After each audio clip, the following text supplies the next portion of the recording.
percaya ya Bapa, Allah kami yang begitu luar biasa, Allah kami yang sungguh dahsyat, Allah kami yang senantiasa terus menuntun siap langkah hidup daripada anak-anak. Biarlah Tuhan pada pagi hari ini Kau yang menjamah hati setiap anak-anak-Mu yang hadir, Kau yang mengubahkan kehidupan mereka, Kau yang terus membukakan jalan Tuhan. Yang percaya tidak ada yang mustahil bagimu. Allah kami yang kami sembah di dalam nama Yesus adalah Allah yang hidup, Allah yang berkuasa. Terima kasih Bapa, terima kasih. Kalau sebentar hamba akan menyampaikan firman kebenaran. Mari Tuhan Kau urapi hamba-Mu, urapi kami semua yang hadir pada pagi hari ini. Nah, kami percaya Tuhan, firman-Mu yang ditabur tidak akan kembali dengan sia-sia. Terima kasih Bapa, terima kasih. Hanya di dalam nama Yesus. Haleluya. Amin. Kita berikan kemuliaan buat Tuhan kita Yesus Kristus. Haleluya. Silakan duduk. Saudara yang dikasihi oleh Tuhan, bagaimana keadaan kita semua hari-hari ini? Baik? Puji Tuhan, luar biasa. Tapi bagaimana kalau kita mengamati keadaan di sekitar kita, di lingkungan kita, di negara-negara di dunia ini hari-hari ini?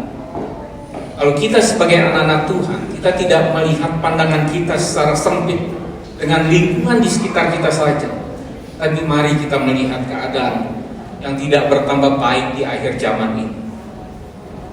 Ya. Bagi kita sebagai anak-anak Tuhan, terutama sering saya katakan bahwa anak-anak Tuhan yang tinggal di negara-negara yang merasa nyaman, itu kerohaniannya, jujur saya katakan itu biasa-biasa saja. Tetapi bagaimana kalau kita melihat anak-anak Tuhan yang mengalami tekanan-tekanan, khususnya juga kalau kita lihat di Indonesia, bangun gereja aja susah, demo coba tidak diizinkan, padahal Menteri Agamanya sendiri sudah mengizinkan. Bagaimana dengan keadaan kita? Apakah kita mau dalam zona nyaman kita?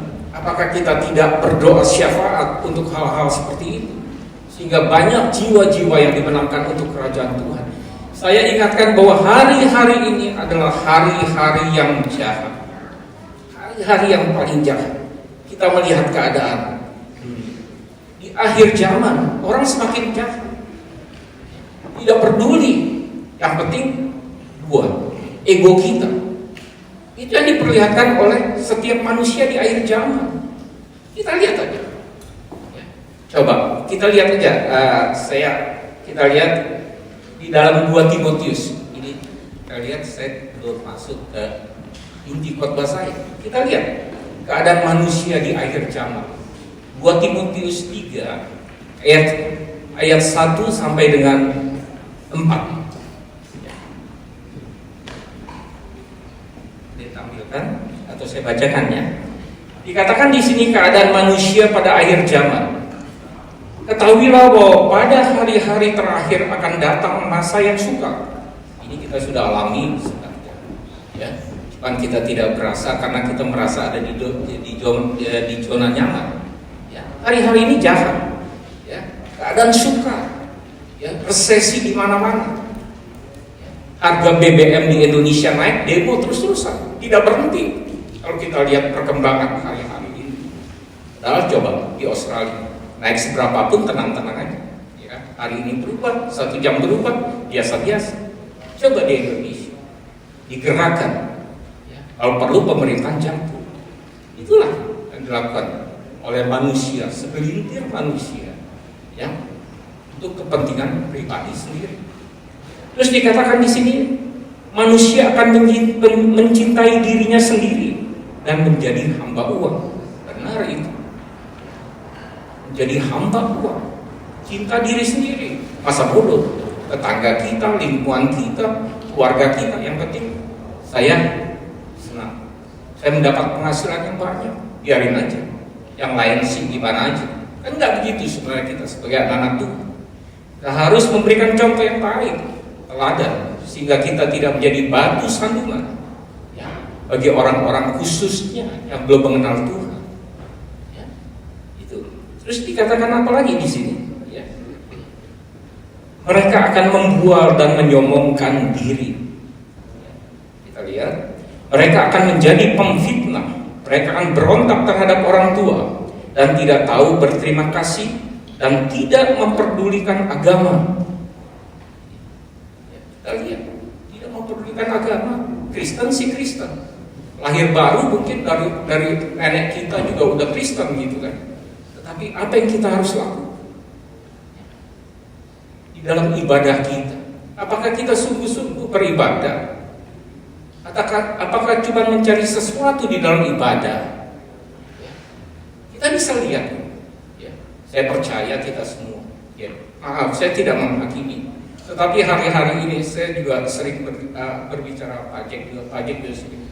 Hari-hari ini anak Tuhan harus dikasih makanan yang keras, ya, tidak lembek-lembek.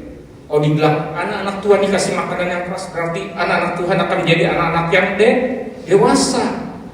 Disuapin bubur terus juga kita nggak besar-besar, segitu-gitu aja.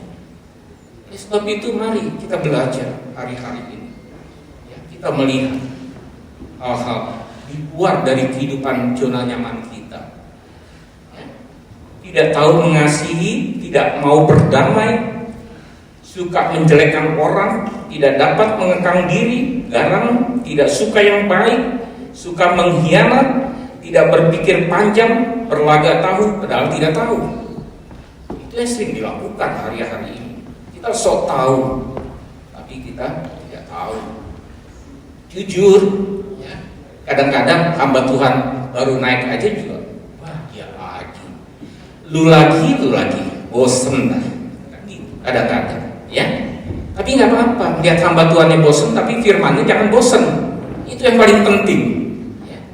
Nggak apa-apa, bilang hartawan lagi, bosen, kan itu. Tapi nggak apa-apa, yang penting firman Tuhan jangan bosen.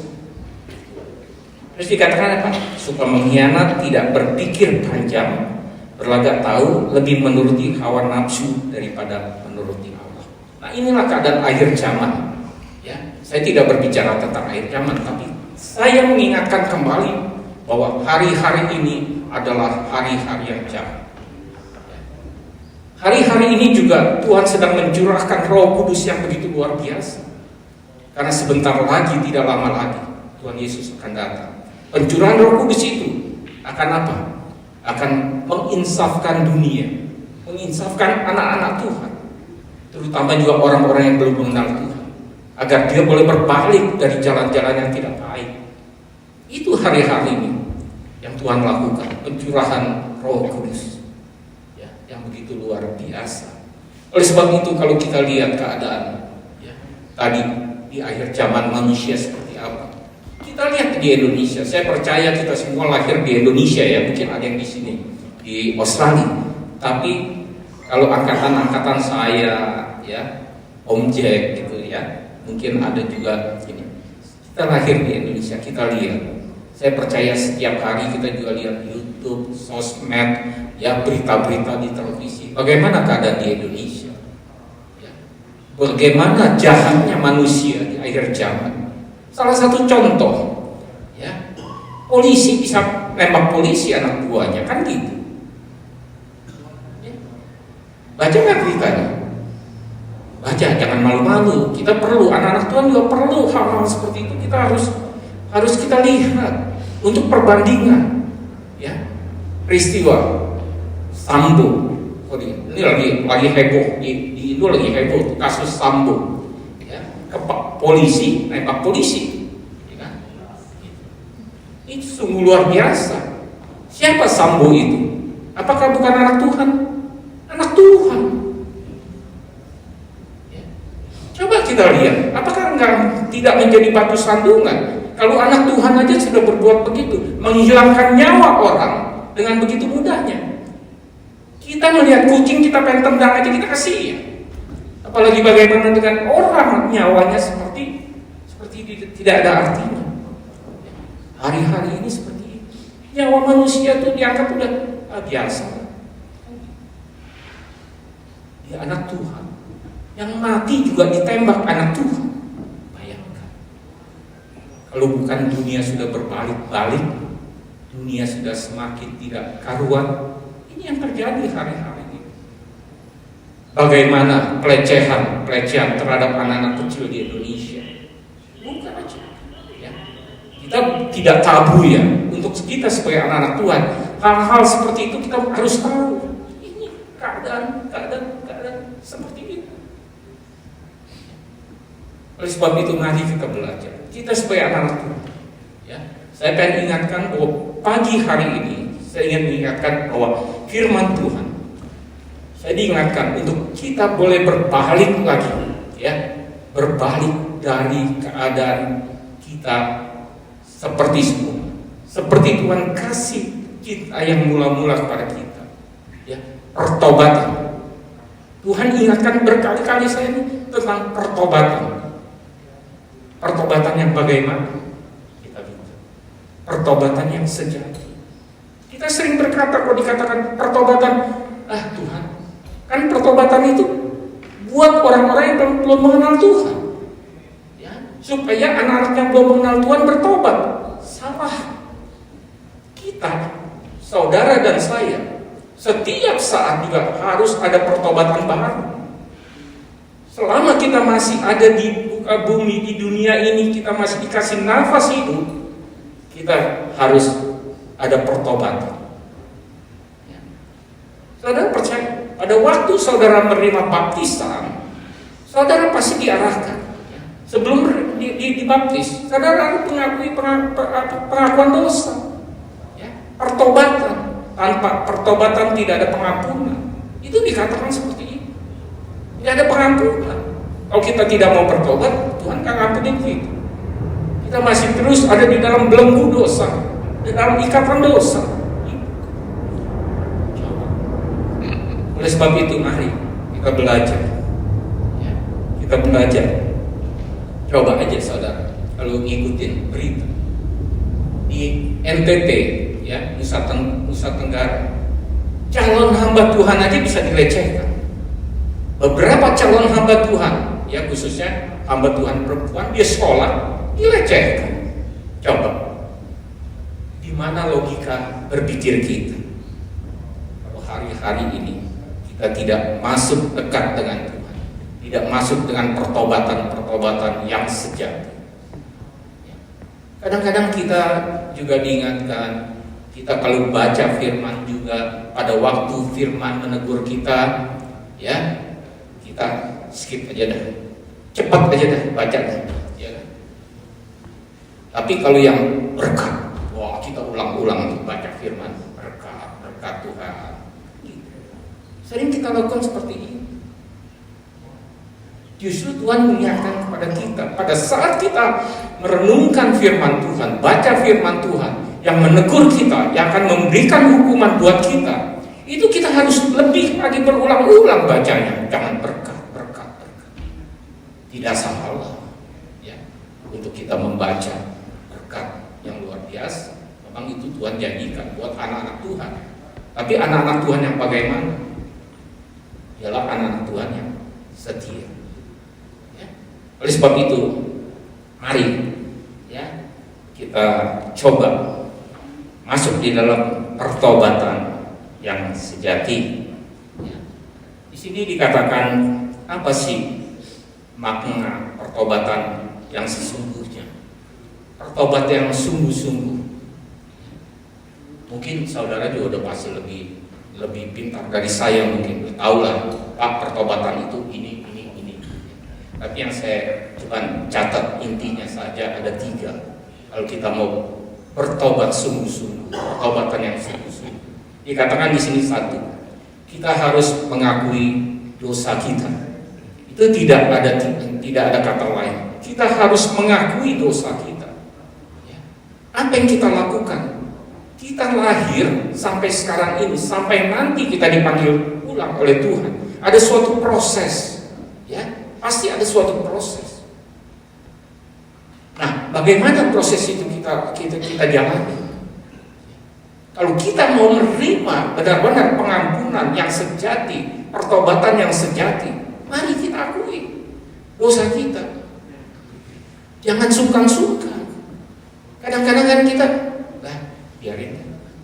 Setiap saat kita harus mengakui dosa kita. Saya percaya sepanjang hari saya juga pasti berbuat dosa. Mungkin saya dengan istri saya cuekin istri saya sehingga dia marah, cemburu, saya juga kesal. Itu dosa. Tapi bagaimana pada saat malam hari, saat teduh kita renungkan selama satu hari ini, Tuhan, saya sudah berbuat apa? Apa yang saya lakukan yang tidak menyenangkan Tuhan? Itu yang kita harus introspeksi diri kita. Kita tinggalkan dosa-dosa lama kita. Dulu dosa kita apa? Ya, sekarang waktu kita sudah lahir baru, kita sudah anak-anak Tuhan, kita sudah melayani, kita sudah bawa firman Tuhan. Kita koreksi tetap. Bukannya seorang hamba Tuhan itu adalah hamba yang luar biasa, tidak juga, ya kan? Hamba Tuhan itu manusia juga pasti, ya. Pada suatu saat juga tergelincir di dalam suatu dosa. Itu yang harus kita akui. Bukannya, waduh hamba Tuhan sudah bawa firman, wah pasti dia hebat. No, tidak ada. Kalau saya mau bersaksi, jujur, tapi saya nggak mau sebut namanya, ya. Seorang hamba Tuhan yang luar biasa, saya katakan, dipakai sudah puluhan tahun, akhirnya terjerumus di dalam amoral. Ya, saya ingat, kalau saya tahu orangnya siapa, terjerumus, udah puluhan tahun, mungkin udah 40 tahun kali, baru terbuka, terjerumus dalam amor. Kalau saya nggak perlu jelaskan amoralnya apa, gitu, tetapi terjadi baru ini. Ya, saya juga dapat dari teman-teman, ya kan, yang ada di Indo. Pak, ini Pak beritanya. Pak, ini Pak surat keputusan. Itu kita harus jaga, ya. Kita harus melepaskan, kita harus mengakui dosa-dosa kita. Dulu saya nih, ya, jujur, tanya istri saya, ya, saya terikat dosa apa? Dosa merokok. Itu tidak pernah saya bisa lepasin. Saya satu hari bisa 5 bungkus ngerokok, Pak Jack. Ya, 5 bungkus. Sampai istri saya geleng-geleng kepala di mobil, saya ngerokok, sampai dia, aduh, buka kaca, apa kalau jalan kemana? Nggak bisa dilepas. Coba bayangkan. Sampai istri saya bilang, udah lu berhenti ngerokok deh, lu mau apa gue beliin. Nggak bisa. Tetapi bisanya kenapa? Kalau kita ada kemauan, kita minta pertolongan dari Tuhan melalui Roh Kudus supaya jamah merubah keadaan kita. Nggak bisa orang-orang tuh di sekitar kita yang bisa, udah lu berhenti dah ngerokok. Nggak bisa. Tapi dari dalam diri kita harus mengeluarkan energi ekstra. Saya katakan, saya pernah coba ngerokok, saya berhenti 3 bulan, bukannya hilang, tambah banyak rokoknya. Tanya istri saya, itu saksi hidup. Oleh sebab itu mari kita belajar untuk kita lakukan untuk Tuhan, bukan untuk diri kita. Itu. Buat apa lagi? Dosa apa lagi? Banyaklah. Kita juga nggak usah kasih contoh, masing-masing introspeksi apa yang menjadi ikatan dosa-dosa kita yang berulang-ulang kita lakukan. Saya perokok, Pak Jack, dari SMP kelas 1 saya udah merokok, Pak Jack. Di dalam oplet, dulu kan oplet bukannya mikrolet ya, Pak Jack. Saya sudah merokok. Orang-orang bingung, ya anak kecil pakai celana pendek udah merokok. Kan seperti itu. Coba bayangkan. Kalau bukan Tuhan yang berubah, saya bilang saya tidak sanggup. Saya habis terima pertobatan baru, saya dibaptis telah.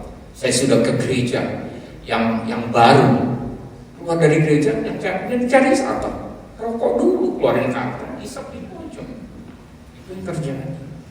Makanya pertobatan itu jangan main-main, harus sungguh-sungguh. Ya, Kita harus minta, benar-benar minta. Itu yang harus kita lakukan.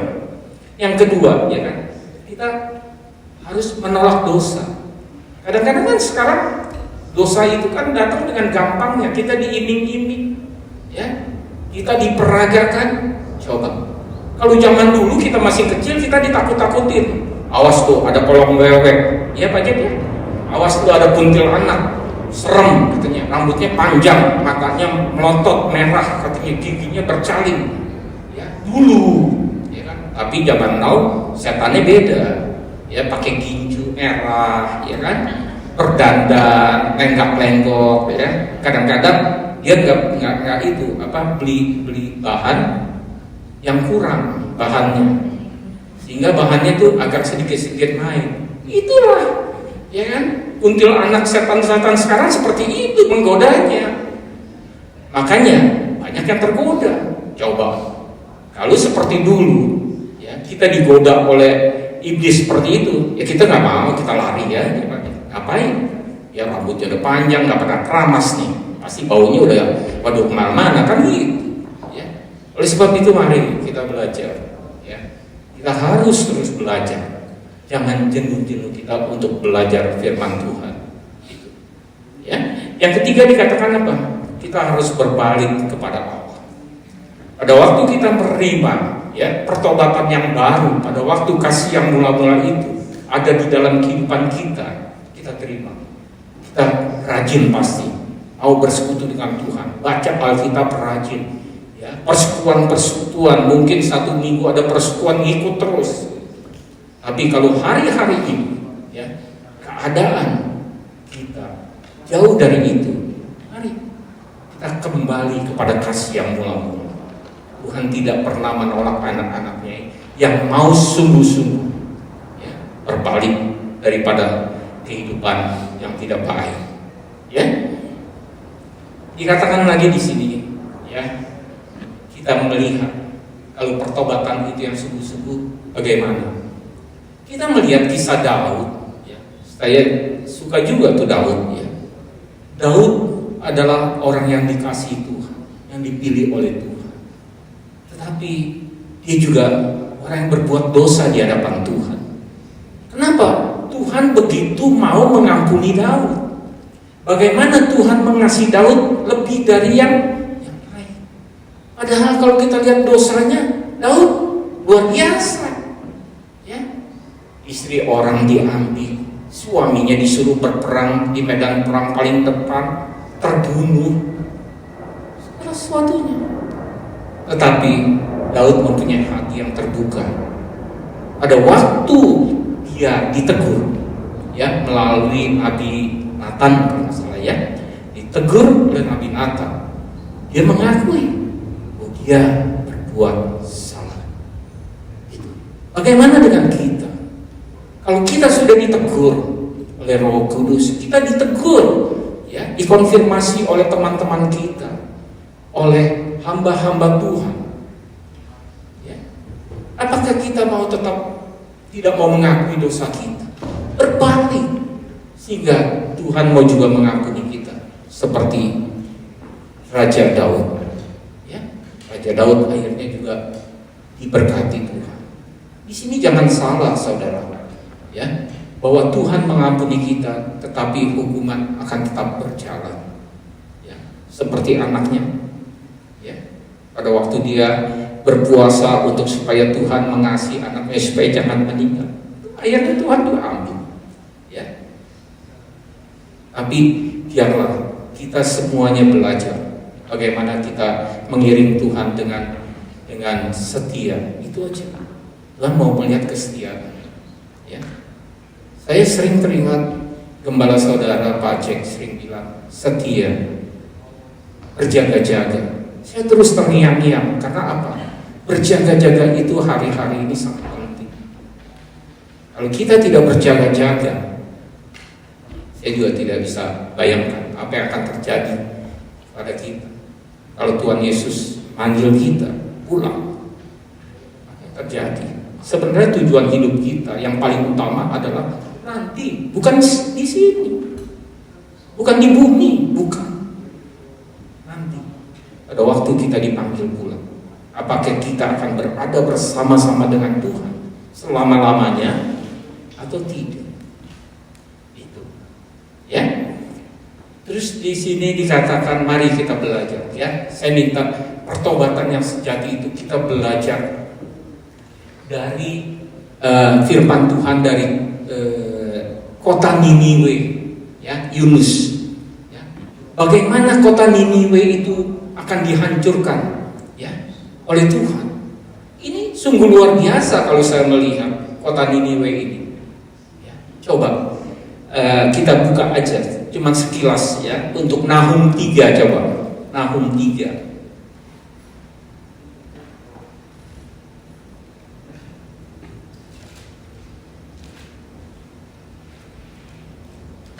Di sini Nahum 3.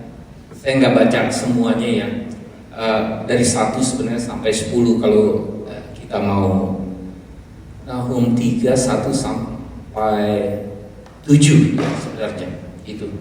Tapi di sini garis besarnya aja saya singkat bahwa Nabi Nahum itu ya melihat bahwa Niniwe itu kotanya bagaimana sih keadaannya.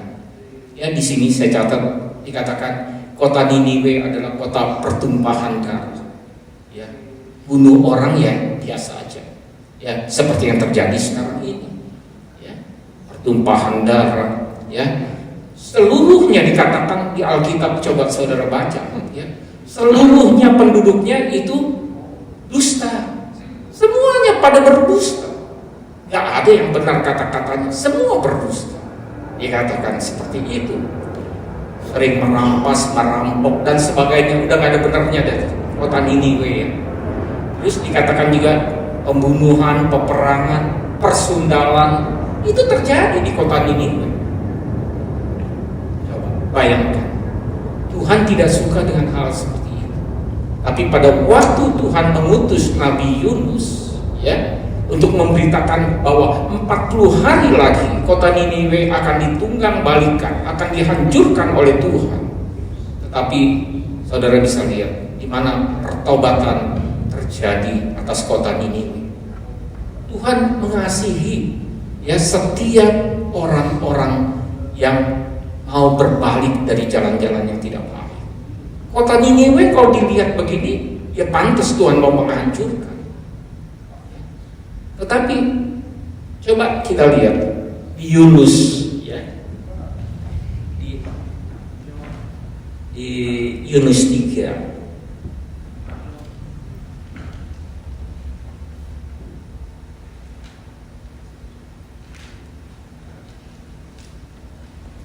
Yunus 3 ya, mulai dari 1 sampai 10 dikatakan perikopnya pertobatan Niniwe. Ya.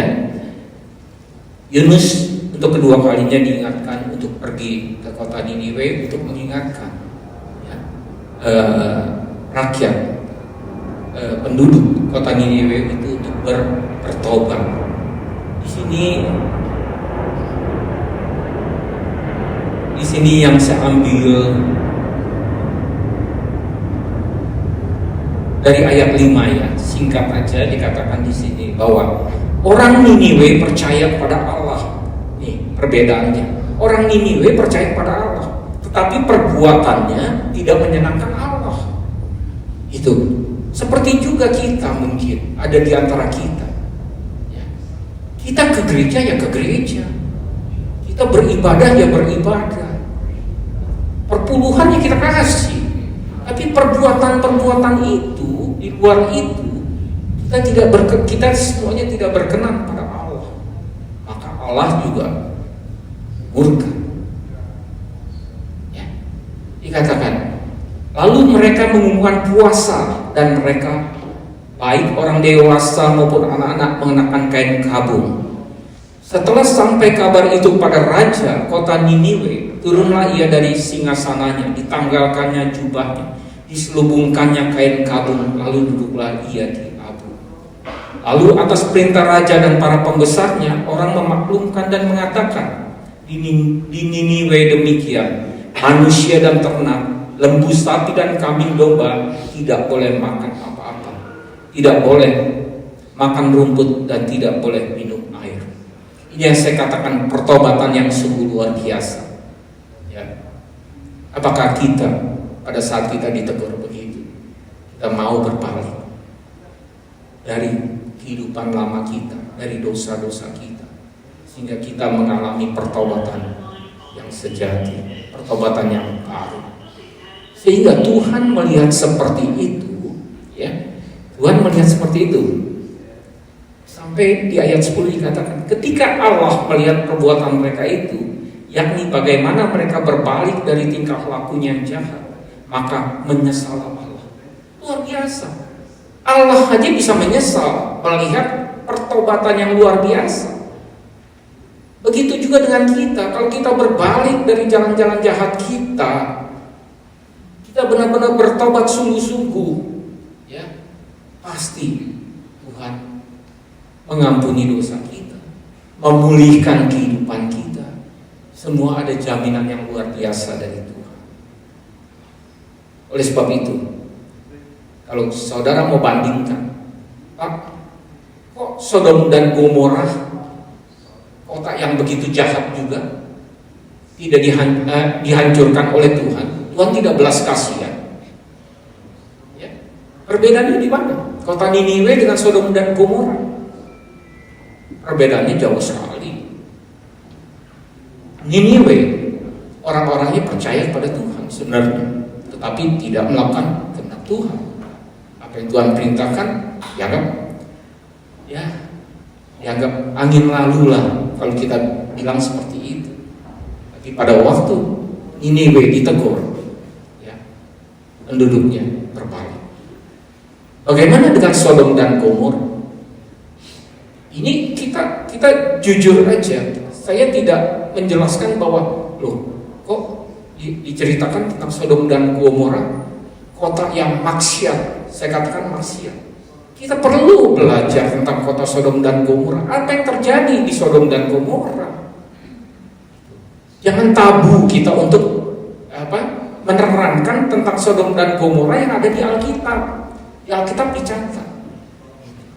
Kadang-kadang kita mau yang berbau-bau sedikit ini, jangan, kita kan anak Tuhan, nggak boleh dong seperti itu. Kita nggak boleh dong ini. Mana enak sih ceritanya, menjelaskannya tentang hal-hal seperti itu. Kita harus tahu, hari-hari ini kita harus tahu bagaimana keadaannya sesungguhnya. Saudara tahu Sodom dan Gomora itu dihancurkan oleh Tuhan. Kenapa Tuhan begitu buruk? Karena di sana terjadi penyimpangan seksual yang luar biasa. Saudara bisa baca itu. Itu persetubuhan yang Tuhan tidak izinkan. Tuhan sudah bilang, laki dan perempuan akan menjadi satu. Itu. Kenapa laki mesti laki? Ya. Di sana terjadi begitu. Jadi bukannya sekarang aja terjadi LGBT. Sejak zaman Sodom dan Gomora, LGBT itu sudah ada. Itu kenapa Tuhan murka atas Sodom dan Gomora? Terjadi laki sama laki, perempuan sama perempuan. Udah amburadul dah Sodom dan Gomora. Kalau kita mau lihat sejarahnya Sodom dan Gomora, hari-hari ini ya terjadi. Di muka bumi ini terjadi seperti Sodom dan Gomora. Dulu dikatakan di Indonesia penduduk Muslim 90%. Untuk melakukan hal-hal itu tabu. Ya. Sekarang coba aja di Indonesia, terang-terangan wawancara, saudara lesbian, iya, ini calon saya. Saudara, iya begini. Saudara, itu keadaan dunia di akhir zamannya seperti itu. Memang Tuhan udah ingatkan buat kita semua. Oleh sebab itu mari kita belajar terus ada dalam tuntunan Tuhan.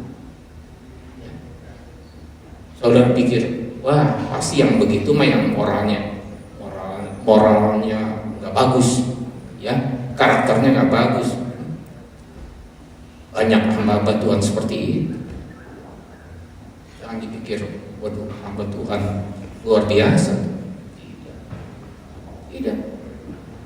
Kalau begitu, bagaimana dengan kita? Nah, kita yang masih waras, jangan mengikuti jalur seperti itu. Ikuti apa yang Tuhan inginkan di dalam kehidupan kita, supaya kita jangan sia-sia. Umur kita berapa sih? Ya, sampai umur berapa? Ratu Elizabeth lagi yang kaya begitu, ya, punya Inggris ibaratnya, mati juga kan? Umur berapa? 90. Apa yang dibawa? Nggak ada yang dibawa. Bagaimana dengan kita? Kita juga harus begitu, ya. Kumpulkan harta di surga itu, ya. Kumpulkan mulai dari sekarang. Jangan kumpulkan harta di dunia. Jangan, ya. Oleh sebab itu, kok tegang ya? Jangan tegang dong. Ya, Tuhan ingatkan buat kita semua, ya. Mari kita belajar dan terus belajar. Karena kehidupan kita terus mengalami suatu proses sampai kita dipanggil pulang ke rumah Bapa, ya, sampai kita juga nanti, ya, bertemu muka dengan muka. Itu yang kita inginkan, kita harapkan, ya.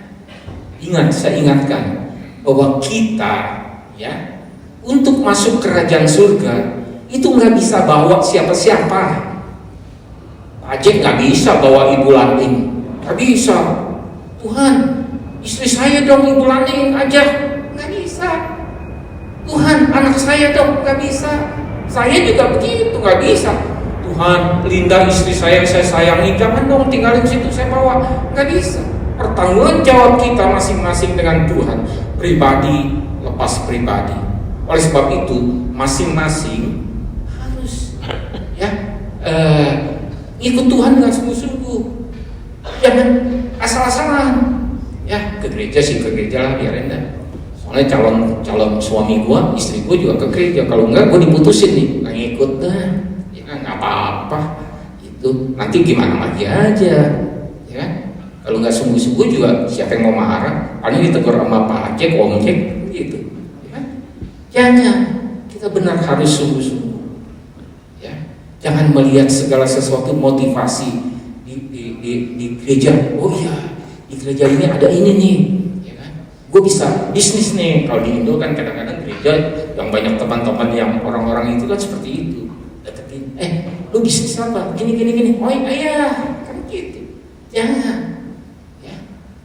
Kita ke gereja benar-benar sungguh-sungguh cari Tuhan.